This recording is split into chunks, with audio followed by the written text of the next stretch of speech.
जो समाज में हम छोड़ के आए थे जिस चीज़ को, यहाँ विश्वविद्यालय में कि हम जाति पाति को नहीं मान के एक साथ रहते हैं, भेदभाव को नहीं मानते हैं, लेकिन दुर्भाग्यवश 2-3 हफ्ते पहले एक ऐसा रेगुलेशन आता है जिसके चलते पूरा यूनिवर्सिटी 2 अखाड़ों में जैसे बट गया।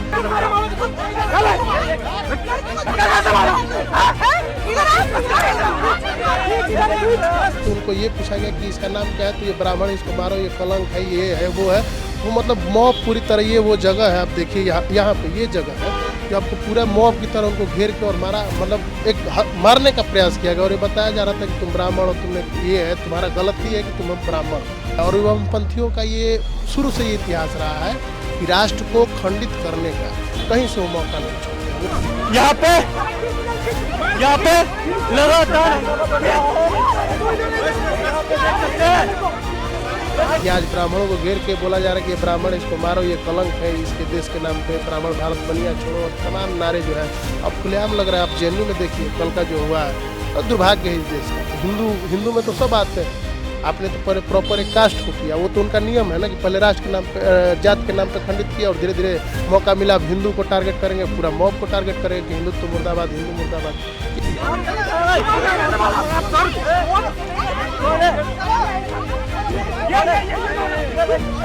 बाकी अगर धक्का मुक्की लड़कियों के साथ लड़कियां करती हैं वहां तक बात समझ में आती है। वहां पे एक लड़का ऐसे थप्पड़ मार रहा है उस लड़की को, ये कहां तक यूजीसी के समर्थन में बात है?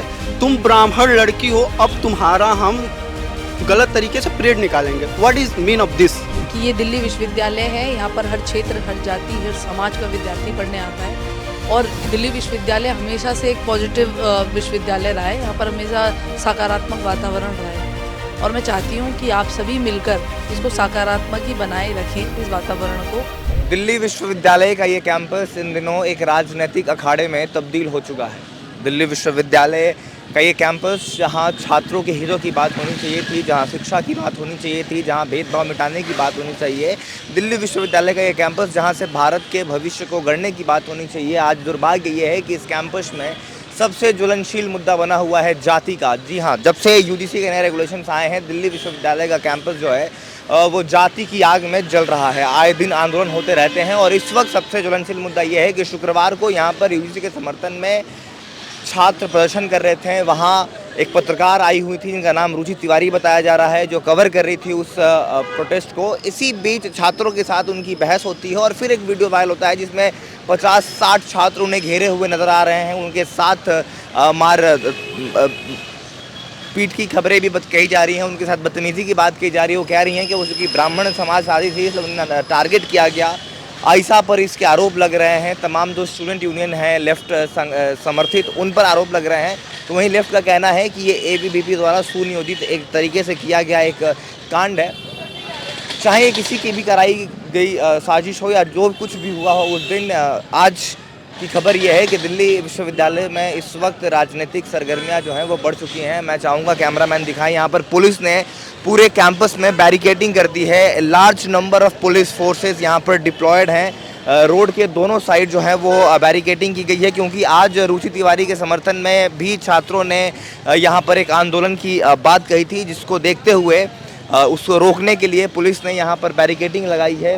रोड के उस पार जहाँ इंटीग्रेटेड बूथ है वहाँ पे भी जो है भारी संख्या में पुलिस बल मौजूद है। और इसके अलावा आपको बता दें पूरे कैंपस में बीएनएसएस 163 की धारा लगा दी गई है, जिसके तहत यहाँ पर कोई भी धरना प्रदर्शन जो है वो नहीं हो सकता। आप देख सकते हैं वहाँ पे पुलिस ने चेतावनी जारी की है कि इस वक्त कैंपस में बीएनएसएस 163 की धारा लगाई गई है, जिसका मतलब है कि यहाँ पर कोई भी जमावड़ा जो है वो नहीं हो सकता। अगर कोई होता है तो उसे शांतिपूर्वक तरीके से ख़त्म करना होगा। यहाँ पर कोई भी आंदोलन या जमावड़ा पुलिस की बर्दाश्त नहीं करेगी। हम छात्रों से बात करेंगे कि आखिर वो क्या सोचते हैं इस पूरे मामले में, और जहाँ कैंपस में पढ़ाई लिखाई बेहतर भविष्य की बात होनी चाहिए, वहाँ क्यों जाति एक मुद्दा बनी हुई है। बने रहिएगा हमारे साथ इस रिपोर्ट में। इस वक्त हमारे साथ डूसू की जॉइंट सेक्रेटरी दीपिका झा मौजूद है। दीपिका, आप खुद एक महिला हैं, आप खुद एक लड़की हैं, और शुक्रवार को कैंपस में जो कुछ भी हुआ एक महिला पत्रकार के साथ, उसको आप किस तरीके से देखती हैं, और डूसू ने क्या इस पूरे मामले को संज्ञान में लिया है, और डूसू के आगे का कोर्स ऑफ एक्शन क्या होने वाला है? अभी हम लोगों ने देखा, पूरा मामले की जानकारी हम लोगों ने ली है और हमने वीसी सर से भी बात करी है। इस पर कार्रवाई चल रही है और वुमेन सेफ्टी के लिए हम लोग काम कर ही रहे हैं। और हम जैसे हमने पिंक बूथ का काम किया, अभी दिल्ली यूनिवर्सिटी में हम कोशिश कर रहे हैं कि ज़्यादा से ज़्यादा कैमरे लग पाएँ और उनकी सेफ्टी के लिए काम करेंगे। तो इस पे काम चल रहा है और वीसी सर ने बहन को बुलाया था, मिल के बात भी करी है। तो जो भी होगा इस पर जल्दी से जल्दी संज्ञान लिया जाएगा। इस वक्त पूरे कैंपस में पिछले कुछ हफ्तों से कह लें या पिछले पूरे एक महीने से कह लें, जाति को लेकर बहुत बवाल है। और अगर डीयू जैसे कैंपस में जहां छात्र जो हैं वो पढ़ाई लिखाई करने आ रहे हैं, अगर वहां भी जातियों की बात होगी तो फिर देश के भविष्य का बात क्या होगा? दीपिका पर्सनली इस पूरे मुद्दे को कैसे देखती हैं कि क्या कैंपसेस में अभी भी जातियों की बात होनी चाहिए? मैं दिल्ली यूनिवर्सिटी के हर स्टूडेंट से एक आग्रह करना चाहती हूँ कि ये दिल्ली विश्वविद्यालय है, यहाँ पर हर क्षेत्र, हर जाति, हर समाज का विद्यार्थी पढ़ने आता है। और दिल्ली विश्वविद्यालय हमेशा से एक पॉजिटिव विश्वविद्यालय रहा है, यहाँ पर हमेशा सकारात्मक वातावरण रहा है। और मैं चाहती हूँ कि आप सभी मिलकर इसको सकारात्मक ही बनाए रखें, इस वातावरण को, ताकि आपस में विद्यार्थियों के मन में मनमुटाव ना हो। तो मैं सभी से ये आग्रह करूँगी कि आप दिल्ली विश्वविद्यालय को एक सकारात्मक विश्वविद्यालय बना के रखें। अब आयशा की जो मेंबर हैं अंजलि, वो भी अब आप आरोप लगा रही हैं कि उस दिन जो कुछ भी हुआ उसके पीछे एबीवीपी थी, एबीवीपी के गुंडे, ये शब्द उन्होंने इस्तेमाल किया, उन्होंने आकर वहाँ पे माहौल ख़राब किया, उनको भी मैन हैंडल किया गया, उनके साथ भी हाथापाई या उनके साथ भी बदतमीज़ी करने की कोशिश की गई। तो एबीवीपी का इस पर रिएक्शन क्या होगा? क्या आप लोग क्या कहना चाहते हैं इस आरोप पर? ये सबके सामने है, सारी वीडियो, सारी क्लिप सबके सामने हैं। और अभी दिल्ली पुलिस प्रशासन इस पे काम कर रही है और मुझे भरोसा है कि दिल्ली पुलिस प्रशासन जो करेगी ठीक करेगी। बाकी एबीवीपी का इससे कोई लेना देना है नहीं, पर इस पर देखेंगे हम, जो भी होगा करा जाएगा। मैंने बहुत से छात्रों से बात की पूरे यूनिवर्सिटी में, और छात्रों का ये कहना है कि जब ऐसी एक नाजुक स्थिति चल रही है, ऐसे में जो हमारे रिप्रेजेंटेटिव्स हैं, बहुत ज़रूरी हो जाता है कि हमारे रिप्रेजेंटेटिव्स हमारे बीच में आए। लेकिन उनका ये कहना है कि जब से ये पूरा प्रकरण शुरू हुआ है, रिप्रेजेंटेटिव्स जो हैं डूसू के, वो हमसे मिलते नहीं हैं। तो इस आरोप को आप कैसे देखती हैं? हम चारों, चाहे मैं हूँ या मेरे 3 भाई हैं, हम चारों 24 घंटे तो नहीं कहूँगी, लेकिन हाँ, पूरे दिन में 8 से 9 घंटे हम ऑफिस में रहते हैं, स्टूडेंट्स के वेलफेयर के लिए काम कर रहे हैं, स्टूडेंट्स के बीच में हैं। आप कभी भी आप लोग कभी भी आए तो हम आपके बीच में हैं, तो ये सरासर गलत है। हम लोग बीच में हैं और हम लोग सदैव इसकी जाँच की मांग कर रहे हैं और करते रहेंगे। बहुत शुक्रिया हमसे बात करने के लिए। तो ये सुना आपने दीपिका को, उन्होंने अपनी राय रखी जो कुछ भी शुक्रवार को हुआ पत्रकार रुचि तिवारी के साथ, या फिर इस वक्त डीयू के कैंपस में जो कुछ भी चल रहा है। हमारे साथ इस वक्त दिल्ली विश्वविद्यालय के एक छात्र मौजूद हैं। जो कुछ भी हो रहा है आजकल कैंपस में, पिछले तकरीबन 2-3 हफ्तों से, जब से यूजीसी के नए रेगुलेशन अनाउंस हुए हैं, दिल्ली विश्वविद्यालय का कैंपस जो है वो एक राजनीतिक अखाड़े में तब्दील हो चुका है। आप इस पूरे प्रकरण को कैसे देखते हैं, और ख़ासकर जो कुछ भी शुक्रवार को हुआ उसे? जी, मैं ये कहना चाहता हूँ, मेरा नाम अजय राज द्विवेदी हुआ और मैं दिल्ली स्कूल ऑफ जर्नलिज्म का छात्र हूँ। बीते आप 2-3 हफ्तों से देखिए क्या माहौल बना है। जो समाज में हम छोड़ के आए थे जिस चीज़ को, यहाँ विश्वविद्यालय में, कि हम जाति पाति को नहीं मान के एक साथ रहते हैं, भेदभाव को नहीं मानते हैं, लेकिन दुर्भाग्यवश 2-3 हफ्ते पहले एक ऐसा रेगुलेशन आता है जिसके चलते पूरा यूनिवर्सिटी 2 अखाड़ों में जैसे बट गया। एक तरफ एक वर्ग हो गया, एक तरफ एक वर्ग हो गया, जो कि एक पूरा डिवाइड एंड रूल की पॉलिसी थी, जिसके खिलाफ आंदोलन भी हुआ। सुप्रीम कोर्ट का धन्यवाद है जिसने स्टे भी लगाया। लेकिन देखिए, उसको आगे बढ़ाते बढ़ाते मामला यहाँ तक पड़ गया कि कुछ वामपंथियों द्वारा जो कार्यक्रम अपने किए जाते हैं वो कर रहे थे, और उसमें एक रिपोर्टर आई और उनका नाम रुचि तिवारी था। लेकिन वो बस ये पूछने भर से कि हाँ, उनके खिलाफ कोई सवाल पूछे। अगर लोकतंत्र में आज़ादी है, देखिए अभी आप सवाल पूछ रहे हैं तो मेरे से वैसे भी सवाल कर सकते हैं जो मेरे मन का नहीं है, और उसका स्वागत है। लेकिन जो लोकतंत्र की बात करते हैं, लोकतंत्र की दुहाई देते हैं, देखिए उनकी क्या प्रकाष्ठा है लोकतंत्र की, कि वो जब सवाल पूछा गया तो उनको ये पूछा गया कि इसका नाम क्या है, तो ये ब्राह्मण है, इसको मारो, ये कलंक है, ये है, वो है। वो मतलब मॉब पूरी तरह, ये वो जगह है, आप देखिए यहाँ पे ये जगह है जो आपको पूरा मॉब की तरह उनको घेर के और मारा, मतलब एक मारने का प्रयास किया गया। और ये बताया जा रहा था कि तुम ब्राह्मण हो, तुमने ये है, तुम्हारा गलती है कि तुम ब्राह्मण। तो ये उसी का वो है। और वामपंथियों का ये शुरू से ये इतिहास रहा है कि राष्ट्र को खंडित करने का कहीं से वो मौका नहीं छोड़ते हैं। वो किसी भी स्तर से जा सकते हैं, और उनको एक मौका मिला है जो ये कानून के द्वारा मिला है। अब उनके खिलाफ वो समाज को भड़का रहे हैं और वो लड़ाने का प्रयास कर रहे हैं। आपने कहा कि वो एक भी मौका नहीं छोड़ते राष्ट्र को खंडित करने का, तो आखिर ये मौका उनको दिया किसने? क्या आपको लगता है कि सरकार की तरफ से एक बहुत बड़ा जो है वो सोशल ब्लंडर हुआ था, ये ऐसे रेगुलेशंस को लाके, और भी तरीके थे यूनिवर्सिटी में कास्टिज्म को रोकने के? बिल्कुल बिल्कुल, देखिए इससे कोई एतराज़ नहीं है कि आप संरक्षण दीजिए, बिल्कुल दीजिए, नियम कानून बनने चाहिए, अगर वैसा भेदभाव हो रहा है तो बनना चाहिए। लेकिन आपको इस बात का ध्यान रखना चाहिए कि कोई वर्ग वैसा भी है जिसको कोई प्रिविलेज नहीं है, फिर उसको एक संरक्षण देना पड़ेगा आपको। जब आप सभी समाज को 90 भाग को एक तरफ, 10 भाग को एक तरफ खड़े कर देते हैं तो स्वाभाविक है कि उनको एक संरक्षण का उपाय देना चाहिए। और तो मैं तो ये भी उस समय बोला था जब आंदोलन हुआ था कि इससे सभी का फायदा है कि कोई किसी पे भी फेक एलिगेशन लगा सकता है। ऐसा नहीं है कि सिर्फ सामान्य वर्ग पे ही लगाएगा, वो कोई भी वर्ग, कोई भी किसी पर भी फेक एलिगेशन लगा सकता है। इससे बचने के लिए आप एक क्लॉज जोड़ देते, काम खत्म। किसको मतलब है? सब तो कह रहे हैं कि ठीक है, अगर भेदभाव होता है इसमें कोई दो राय नहीं है, भेदभाव होता है तो उसके खिलाफ कानून लाना चाहिए, स्वागत है। लेकिन आप ये नहीं कर सकते हैं ना कि आप, क्योंकि आप इस कास्ट से है इसलिए आप आरोपी हैं। आप उस कानून से यही लगता है ना कि आप, मेरे पास कोई नहीं है, मुझे ही प्रूफ करना पड़ेगा मैं गलत हूँ या ना हूँ। ये तो गलत बात है, ऐसा तो न्याय व्यवस्था होनी नहीं चाहिए। लेकिन इसी का प्रिविलेज देखिए, आज पाते पाते लेफ्ट इस तरह पहुंच गया कि आज ब्राह्मणों को घेर के बोला जा रहा है कि ये ब्राह्मण, इसको मारो, ये कलंक है इसके देश के नाम पे, ब्राह्मण भारत बनिया छोड़ो, और तमाम नारे जो है अब खुलेआम लग रहा है। आप जेएनयू में देखिए कल का जो हुआ है, कह रहा है कि ब्राह्मणवाद मुर्दाबाद, ब्राह्मण मुर्दाबाद, ठाकुरवाद मुर्दाबाद, हिंदुत्व मुर्दाबाद। और दुर्भाग्य है इस देश का कि हिंदू में तो सब आते हैं, आपने तो प्रॉपर एक कास्ट को किया। वो तो उनका नियम है ना कि पहले राष्ट्र के नाम पे, जात के नाम पे खंडित किया, और धीरे धीरे मौका मिला अब हिंदू को टारगेट करेंगे, पूरा मॉब को टारगेट करेंगे कि हिंदुत्व मुर्दाबाद, हिंदू मुर्दाबाद। ये सरकार से गलती हुई थी और सुप्रीम कोर्ट ने हस्तक्षेप किया है, तो आशा करते हैं कि सरकार जो है इस पर ध्यान देगी। मैं आपसे आपका नाम नहीं पूछूंगा, मैं आपसे आपकी जाति नहीं पूछूंगा, क्योंकि मुझे उससे फ़र्क नहीं पड़ता। मुझे फ़र्क इससे पड़ता है कि आप दिल्ली विश्वविद्यालय के एक छात्र हैं, आप 21वीं शताब्दी के भारत में जन्मे एक छात्र हैं।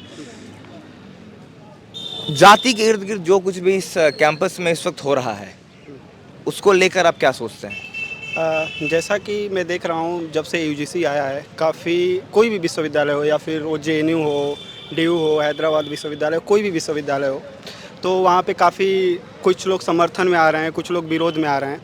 जैसा कि परसों की घटना को आप देखें तो एक रिपोर्टर थी, जैसे आप रिपोर्टर हैं, तो एक महिला रिपोर्टर थी रुचि तिवारी, तो वो आती हैं अपना रिपोर्टिंग करती हैं, जो कि मुझे लगता है कि वो बिल्कुल निष्पक्ष रिपोर्टिंग कर रही थी। और सिर्फ उनका नाम जान करके कि वो रुचि तिवारी हैं, ब्राह्मण जाति से हैं, तो उन पे कुछ लड़कियां, लाइक लेफ्ट की लड़कियां, अंजलि है और पता नहीं एक लड़की का क्या नाम है। आपको बता दें, अंजलि जो है वो इस पिछले जो चुनाव हुए थे डूसू के, उसमें आयशा की जो वो प्रेसिडेंशियल कैंडिडेट थी। अब अपनी बात रखिए। आप तो अंजलि हैं, वो लोग मतलब एकदम धक्का मुक्की करते हैं। चलिए ठीक है, बात बनती नहीं है तो धक्का मुक्की करना एक पक्ष में मान भी लेता हूँ कि ठीक है। बाकी अगर धक्का मुक्की लड़कियों के साथ लड़कियाँ करती हैं, वहाँ तक बात समझ में आती है। वहाँ पे एक लड़का ऐसे थप्पड़ मार रहा है उस लड़की को, ये कहाँ तक यूजीसी के समर्थन में बात है? आप जो भी समर्थन कर रहे हैं उनसे जवाब चाहिए हमें। दूसरी बात कि तुम ब्राह्मण लड़की हो, अब तुम्हारा हम गलत तरीके से परेड निकालेंगे। What is mean of this? तुम्हारा हम परेड निकालेंगे। उसके बाद क्या होता है कि अगर हम ब्राह्मणवाद तेरी कबर खुदेगी डीयू की धरती पर, या ये जो भी नारे लगते हैं, अगर हम ब्राह्मणवाद की बात करें तो ब्राह्मणवाद को किस तरीके से लिया जा रहा है? अगर हम इतिहास देखें हम, तो कोई भी ब्राह्मण जो है वो खुद को आगे नहीं किया है। ब्राह्मण उन लोगों को आगे, मैं बिल्कुल खुल के कहता हूँ कि मैं ब्राह्मणवाद का समर्थन करता हूँ। इसलिए समर्थन करता हूँ कि ब्राह्मणवाद जो है वो देश का समर्थन करता है, देश के पक्ष में बातें करता है। कैसे करता है मैं आपको बताता हूँ। आप इतिहास देखिए तो क्या होता है, ब्राह्मणों ने कभी खुद को आगे नहीं किया। वेदों में, मैं फिलॉसफी का छात्र हूँ तो मैं वहाँ पे मेंशन करूँगा, वेदों में ब्राह्मण ने खुद को मेंशन नहीं किया है, रामायण में ब्राह्मण ने खुद को मेंशन नहीं किया, और भगवान राम को, जो कि क्षत्रिय थे, राजपूत थे, वो उनको आगे किया। क्योंकि देखिए, भगवानों को जातियों में मत बांटिए। आप अपने अपनी बात वर्ण व्यवस्था की बात कर रहे हैं हम, वर्ण व्यवस्था की बात कर रहे हैं। इसलिए हम बात कर रहे हैं कि वो लोग अभी क्षत्रियों को आगे करने का मतलब ये हुआ कि वो युद्ध करते थे, अपने देश के पक्ष में बात करते थे, अपने यहाँ की बातें करते थे। भगवान कृष्ण जो हैं, अगर हम जाति की बात करें तो वो यादव थे। तो मतलब अगर कोई लिखा होगा महाभारत या फिर रामायण, तो वो ये सोच के लिखा था कि हम अपने आप को आगे ना करें, जो लोग देश के पक्ष में बात कर रहे हैं, जो नैतिकता की बात कर रहे हैं, हम उनको आगे कर रहे हैं। तो किस ब्राह्मणवाद से इनको दिक्कत है वो भी तो ये क्लियर करें। बात यहाँ पे आके वो फंसती है। यहाँ से आगे का रास्ता क्या है? ये जो पूरा इस वक्त जाति को लेकर कोहराम मचा हुआ है, जो हाहाकार मचा हुआ है दिल्ली विश्वविद्यालय के कैंपस में, क्योंकि मैं पिछले 6 महीनों से रेगुलरली आता रहा हूँ दिल्ली विश्वविद्यालय में, लेकिन पिछले महीने भर में मैंने इतनी जाति का जिक्र सुना है, शायद ही मैंने दिल्ली विश्वविद्यालय में ये कभी सुना था। क्या लग रहा है आपको, इसके पीछे जिम्मेदार कौन है और इससे आगे का रास्ता कैसे है, क्या है? ये जो रायता फैला है, ये इसको समेटने की जिम्मेदारी किस पर है और ये चीज़ें बेहतर कैसे होंगी? नहीं, बिल्कुल आपकी बात बिल्कुल सही है कि इसको समेटना बहुत ज़रूरी है। जैसा कि अभी हम देख रहे हैं कि जैसे ही गवर्नमेंट यूजीसी लाई तो उसमें पहले भी SC ST एक्ट था, जो बहुत सारी चीज़ें थी। उसमें क्या था कि अगर कुछ गलत हो रहा है तो अगर कोई गलत एलिगेशन लगा रहे हैं हम पे, तो हम उसके खिलाफ जाके कंप्लेन कर सकते हैं, ये कर सकते हैं। बाकी इस बार जो यूजीसी आया उसमें कंप्लेन करने का कुछ था ही नहीं। तो सरकार को अभी स्टे लगा हुआ है माननीय सुप्रीम कोर्ट द्वारा। तो हम सुप्रीम कोर्ट से यही उम्मीद कर रहे हैं कि अगर जो भी पहले की चीज़ें हैं या तो उसको ऐसे ही रहने दिया जाए। बिल्कुल मैं अफर्मेटिव एक्शन का समर्थन करता हूँ, रिजर्वेशन का मैं समर्थन करता हूँ, बिल्कुल होना चाहिए रिजर्वेशन। पर अफर्मेटिव एक्शन का मतलब ये नहीं होता है कि पेड़ को ऊपर से काट करके नीचे वाले पेड़ को बराबर किया जाए। अफर्मेटिव एक्शन का मतलब ये होता है कि जड़ से चीज़ों को जड़ में पानी दिया जाए। तो मैं बिल्कुल गवर्नमेंट से ये उम्मीद करूंगा, सुप्रीम कोर्ट से ये उम्मीद करूंगा कि वो जो भी करें मतलब सब लोगों के पक्ष में करें। ये कैसे समानता की बात कैसे होगी? हम अगर जनरल कैटेगरी के लोगों को बिल्कुल दाब के, अभी मैंने पेड़ का एग्जांपल दिया, पेड़ को ऊपर से काट के, तो फिर वो तो चीज़ें बैलेंस हो ही नहीं पाएगी। कभी चीज़ें जनरल कैटेगरी ऊपर जाएगा, कभी SC ऊपर जाएगा, तो ऐसी चीज़ें कैसे हो पाएंगी? तो मैं गवर्नमेंट से ये उम्मीद कर रहा हूँ, या फिर जो भी लोग इसके विरोध में है वो यही उम्मीद कर रहे हैं कि इक्वालिटी अगर दे रहे हैं तो सबको एक नज़रिए से देखिए, किसी को एकदम उस नज़रिए से मत देखिए कि एकदम ख़त्म कर देना उन लोगों को, तब इक्वालिटी आ जाएगी, ऐसे नहीं आएगी। हमारे साथ एक और छात्र इस वक्त मौजूद हैं। इन दिनों जो कुछ भी हो रहा है दिल्ली विश्वविद्यालय के कैंपस में जाति के नाम पे, मैं उस पर आऊँगा, लेकिन शुक्रवार को जो हुआ, जहाँ एक महिला पत्रकार के साथ बदसलूकी की गई और जिस तरह के वीडियो सामने आ रहे हैं, वो शोभा नहीं देते छात्रों को। उस पूरे प्रकरण पर आप क्या सोचते हैं, आपकी राय क्या है? मेरा नाम प्रिंस चौधरी है, मैं CLC में फाइनल ईयर का स्टूडेंट हूँ। मैंने यहाँ पर, जब से मैं यहाँ पर एंट्री हुई थी, उस टाइम पर इलेक्शन था, तब से लेकर अब तक मैंने पूरे जीवन में इतना जातिवाद नहीं देखा, वो मैंने यहाँ आकर देखा है। उस जातिवाद को लेकर जब मैंने अभी वो सुना कि शुक्रवार को ये सब हुआ, मैं यहाँ पर प्रेजेंट नहीं था किसी वजह से, पर उस दिन भी मैंने यही देखा कि किसी ने, उससे पहले जंतर मंतर पे कुछ हुआ था जिसकी वजह से किसी ने उनसे पूछा कि तुम्हारी जाति क्या है, पूरा नाम बताओ। जो UGC के सपोर्ट में प्रोटेस्ट था वो इसी बात को लेकर तो था कि जाति नहीं पूछनी है। अगर आप फिर दोबारा जाति पूछ रहे हो तो आप सेम काम कर रहे हो जिस काम के खिलाफ आप जा रहे थे। एक वो कहावत है ना, you became the very thing you swore to destroy. तो वो बात आप कैसे कर सकते हो? पहली बात तो ये। दूसरा ये कि अगर उस लड़की से आपको कोई आपत्ति है भी, तो भी आप उसके साथ इस तरीके का मैन हैंडलिंग नहीं कर सकते वहाँ। और ये कहते हुए मैं ये भी साथ में कहूँगा कि जो दूसरी आयशा की कोई स्टूडेंट थी, उनके साथ भी जो मैन हैंडलिंग हुई है वो भी उतनी ही गलत है जितनी वहाँ पर गलत है। तो हमें दोनों ही सूरतों को ये देखते हुए कि दोनों जब गलतियाँ करेंगे इस तरीके की, जहाँ पर वायलेंस क्रिएट हो जाएगा, एक प्रोटेस्ट अगर हो रहा है तो वो पीसफुल रहना चाहिए। वो इतना पीसफुल रहना चाहिए कि आपका जो मिशन जिसके लिए आप आए हो वो ख़राब ना हो जाए। आप चलो अच्छा है गलत है, वो उस मामले में हम नहीं जाएंगे, पर अगर आपका मिशन ख़राब हो रहा है तो आप इसके खुद जिम्मेदार हो। बिल्कुल सही। लोकतंत्र है, लोकतंत्र में अपनी आवाज़ उठाने का, अपनी बात रखने का, किसी इशू, किसी मुद्दे, किसी विषय को लेकर अपना पक्ष रखने का अधिकार सबको है, तब तक जब तक आप लोकतांत्रिक अधिकारों का पालन करते हुए करते हैं, आप कोई अमर्यादित या असामाजिक काम नहीं करते हैं। अब हम आते हैं UGC के मुद्दे पर। UGC का जब मुद्दा आया उसको लेकर अब तक, हालांकि सुप्रीम कोर्ट ने उस पर स्टे लगा दिया, 2 हफ्तों से अधिक हो गए स्टे लगे, लेकिन अब तक ये मामला जो है वो शांत होने का नाम नहीं ले रहा। देश के अलग अलग कोनों में अलग अलग पार्टियों के लोग, अलग अलग छात्र जो हैं, अलग अलग समाज से आने वाले लोग जो हैं, इसका विरोध कर रहे हैं, इसका समर्थन कर रहे हैं। आप UGC के नए रेगुलेशंस को लेकर क्या सोचते हैं? और दिल्ली विश्वविद्यालय में 21वीं शताब्दी के दिल्ली विश्वविद्यालय में कास्टिज्म यानी जातिवाद को लेकर आप क्या सोचते हैं? आप क्या राय है? देखिए, मेरा जन्म मेरठ में हुआ, मैं गाज़ियाबाद में हुआ। मेरी डिग्री, जो पहली डिग्री हुई वो हिमाचल में हुई, फिर मैं वापस दिल्ली आया। तो मैंने नॉर्थ इंडिया ऑलमोस्ट अंदर से बैठ के देखा है। वहाँ पर मुझे ये रियलाइज़ हुआ कि मैंने जीवन में कहीं इतना कास्टिज्म नहीं देखा जितना मैंने अकेले इस campus law centre faculty of law में आकर देखा। चाहे वो इलेक्शन जब आता है तो इलेक्शन इतने चरम पर यहाँ पे कास्टिज्म होता है, आप इमेजिन नहीं कर पाएंगे कि इस तरह का कास्टिज्म तो गाँव के अंदर नहीं होता होगा जितना यहाँ पर होता है। वो ये नहीं होगा कि आपको बोलेंगे खाना मत खाओ, हमारे साथ खाना मत खाओ, पर लेकिन आपको मजबूर कर देंगे सोचने पर कि क्या आप इसी जाति के हो। सवर्णों को सोचने मजबूर करेंगे, दलितों को सोचने मजबूर करेंगे। ये होता है और ये हमेशा होता रहेगा, इसको कोई डिनायबल नहीं है। रही बात यूजीसी को लेकर, मेरा दो मत है यूजीसी को लेकर कि यूजीसी का कानून बहुत ज़रूरत है। इस तरह के कानून जब हम देख रहे हैं कि इस तरीके का अगर कास्टिज्म हो रहा है तो बहुत ज़रूरत है।